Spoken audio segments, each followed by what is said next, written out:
With the transfer window set to close on October 5th, our timelines and news pages have been flooded with Chelsea's amazingly huge haul, Liverpool's bargain buy of Thiago, and Ancelotti's intricate dealings at Everton. However, there has been a lot of exquisite deals flying under the radar around the Premier League and beyond. These may not be signings of star power such as the aforementioned teams, but these signings will most certainly change these teams drastically and help them avoid the drop next season. These teams found stars that the rest of the big guns missed, and for low prices. Today, we are going to take a look at the best transfers that you may have missed.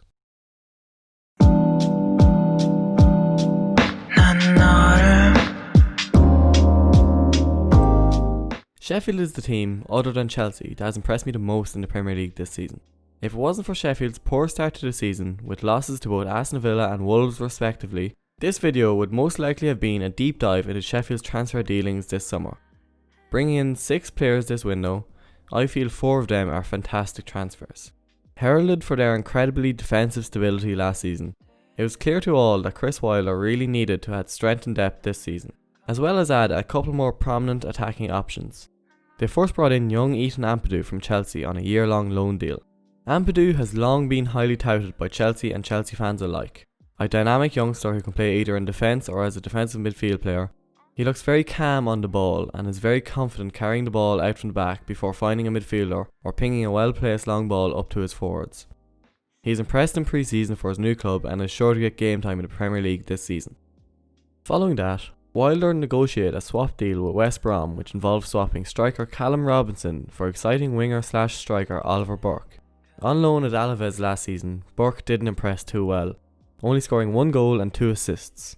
However, in his only start for Sheffield this season, he looked exciting in a Sheffield side which has historically been a rigid shape that is never broken, showing some flashy dribbles and even providing a pass that led to a penalty, which Lundstrom later missed.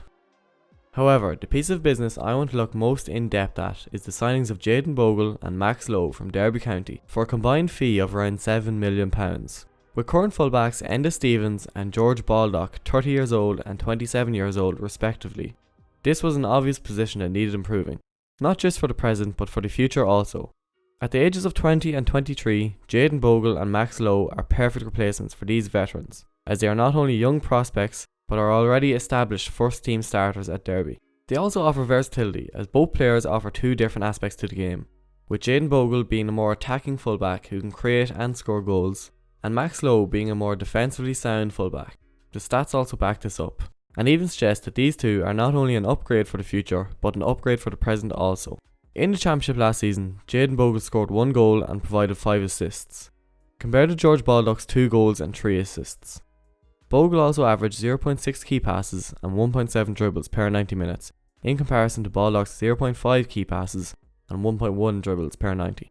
Defensively, stats also show that Bogle trumped Baldock, as on average he achieved 2.8 tackles and interceptions per 90, compared to Baldock's 2.5 tackles and interceptions per 90. This, coupled with the distinct age gap, shows that Bogle is a perfect replacement for Chris Wilder at right back. This, however, is considering that he can adapt to the Premier League. Similarly at left back, Max Lowe seems to be an obvious upgrade on Stevens. Stevens hit his peak last season and really flourished in the Premier League. However, I feel as though he'll be in a sharp decline from now onwards, due to the large reliance on speed in today's game. Not only does Max Lowe put up good numbers and is young, but he's slightly older than Bogle at 23 years of age and is therefore somewhat more experienced, and therefore may adapt to the Premier League quicker. As I said, Stevens had the best season of his career last season, leading to him trumping Lowe in attacking stats, scoring more goals and assists than Lowe. However, Max Lowe trumped Stevens exponentially in defensive stats, averaging 5.3 tackles and interceptions per 90. This was the highest for any player in the entirety of the Championship last season. This, compared to Stevens' 3 tackles and interceptions per 90, shows he is a far superior defensive fullback. For a combined fee of just £7 million, I feel Sheffield have acquired 2 of England's hottest fullback prospects for pennies. I see this as one of, if not the best piece of business of the entire summer.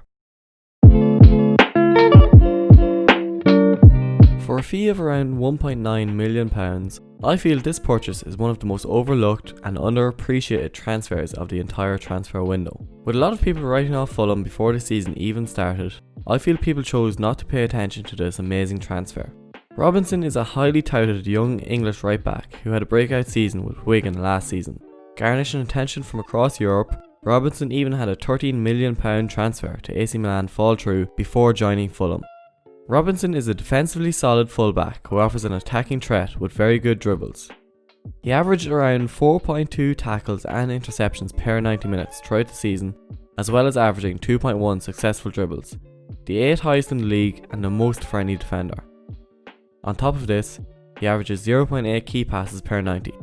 Only scoring 1 goal and 1 assist, however, I feel in a more attacking team with a profound strike force, Robinson could shine, boosting his assist numbers and really contributing to a solid Premier League side. I feel for just £1.9 million, Fulham have found themselves a steal and is a great step towards building a team that will help Fulham stay afloat this season and avoid relegation.